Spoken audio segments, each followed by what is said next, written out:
Hi, this is Michael Orrell for MobileBurn.com, and today I have with me the Sanyo Zeo for Sprint. It's manufactured by Kyocera, and it features a 3.2 megapixel camera and Android 2.1 operating system. It's available for $99.99 after a $100 mail-in rebate. So here's the Zeo in its box. Nothing too extraordinary. Here's the phone itself. Let's open it up, see what else is in the box here. Looks like we've got the getting started guide in English and Spanish, and then 2-language user guide as well, and just some quote-unquote important information. Recycling bag if you choose to recycle your old device. It's a adapter card for micro SD to SD, because the Zeo comes with a 2 gig card, micro SD card installed. And then here is the charger, just regular USB type charger. Cable plugs in here, and then a micro USB connector on this end. Okay, so here's the Zeo itself. It's a really nice device. I saw this back in March at CTIA, and felt kind of light and hollow, and not that solid. But this device feels much better. Weighs about 3.7 ounces, and if you look in profile, it's about a ½ inch thick. Not too bad at all. Nice large 3.5-inch wide VGA display. That's 480 pixels by 800 pixels, but we'll show you that later when I power it up. Let's take a look at the hardware controls. On this edge here, you can see we've got a covered port for the 3.5mm headphone jack. Volume control right there. Another port down here at the bottom. That's probably going to be micro USB for charging, and it is. On the back of the phone, you've got the lens for the 3.2 megapixel autofocus camera. On the other edge here, we've got the covered micro SD memory card slot. If I can get the card out of here, you can see it's a 2 gig card. Comes pre-installed. And down here we have the dual stage camera shutter button, so you can press it in a little bit to focus and all the way to take the photo. On the top of the phone, not too much, just the lanyard fixing point here and a nice metal cover. And on the bottom, just the hole for the microphone. Really nice design. You can see, like I already mentioned, we've got the 3.5-inch capacitive touchscreen display. There's a trackball right down here. Call send button, call end also doubles as the power button, and then there's some touch sensitive buttons across the bottom. I'll show you those when I power up the device. Now that the device is powered up, I'm going to activate it here. A little bit slow to respond to the power button. Strong haptic feedback whenever I tap on anything. I mean, really strong.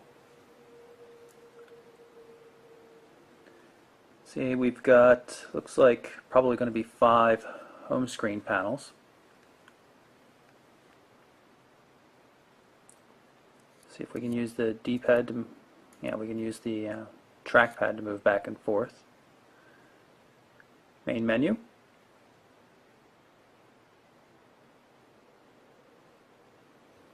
So if you look down at the bottom of the screen here, you'll notice the new logo for the Sprint ID packs. Tap on that and you'll see we've got 2 installed.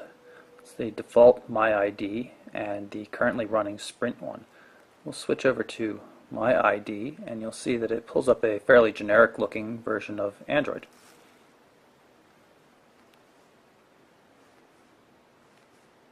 Having some trouble here swiping.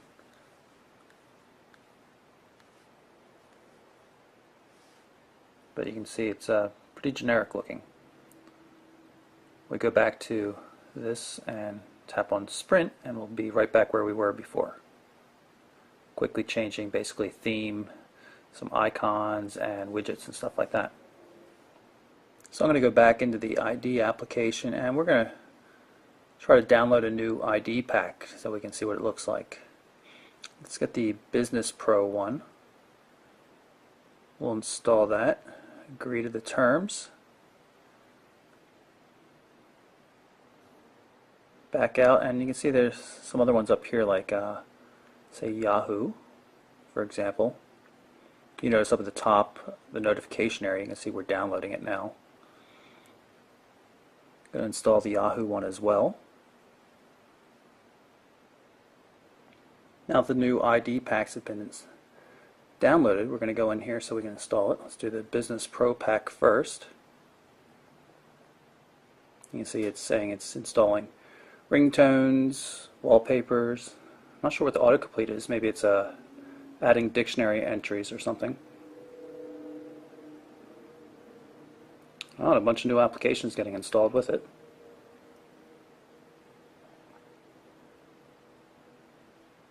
And we should be coming to the end here. Appears to be alphabetical, so WeatherBug should be one of the last.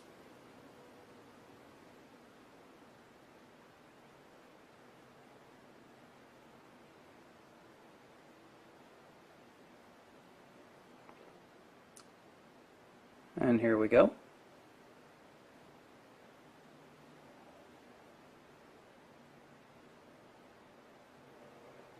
It's new wallpaper, and you can see the widgets and everything coming up. New clock.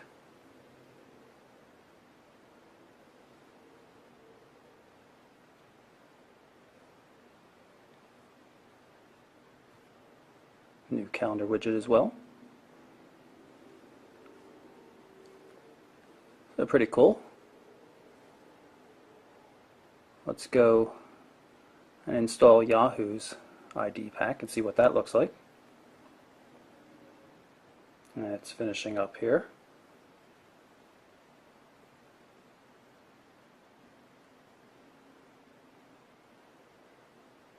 And here is the Yahoo pack.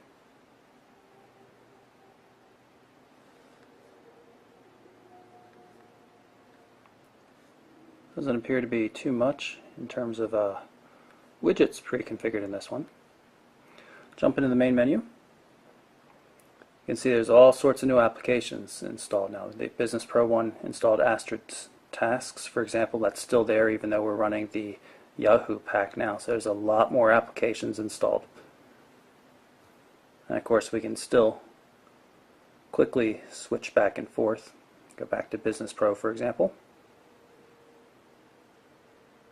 It's not unlike HTC's Scenes that it uses on the Sense user interface devices. I'm going to jump into the Manage part of the application, see if we can uninstall something. Tap on Yahoo's pack, and you can see there's a Manage button. You can go through and mark all the applications. So we could say get rid of all the applications, all the ringtones, but we're going to leave the wallpapers there, and then we could remove it. So this way you can choose which content you want without having to keep 30 applications that might come with an ID pack just because you want one of them. You can of course go in and remove the pack itself. There's only those 6 wallpapers left, so it's all automatically selected, and we'll just say get rid of everything. And now when we jump back here, you'll notice we do still have the Business Pro one that we installed, but the Yahoo pack is now gone. So I've turned on Wi-Fi and hooked up a Google Gmail account to the device just so we could take a look at some of the other functions. First let's take a look at all the stock widgets.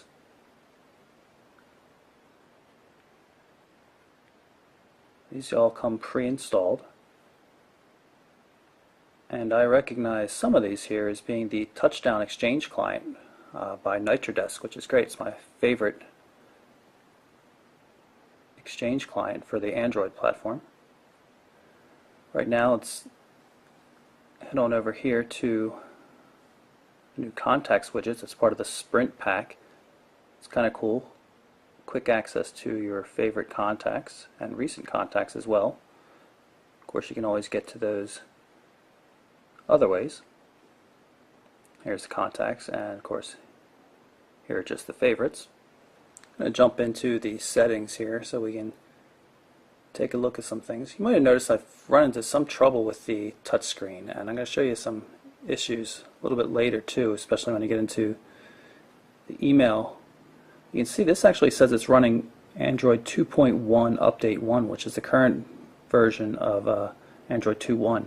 That's in stark contrast to the Android 1.6 that Kyocera had originally said the device would be running, so it's great to see that. I'm totally surprised right here. It's the first time I've noticed it.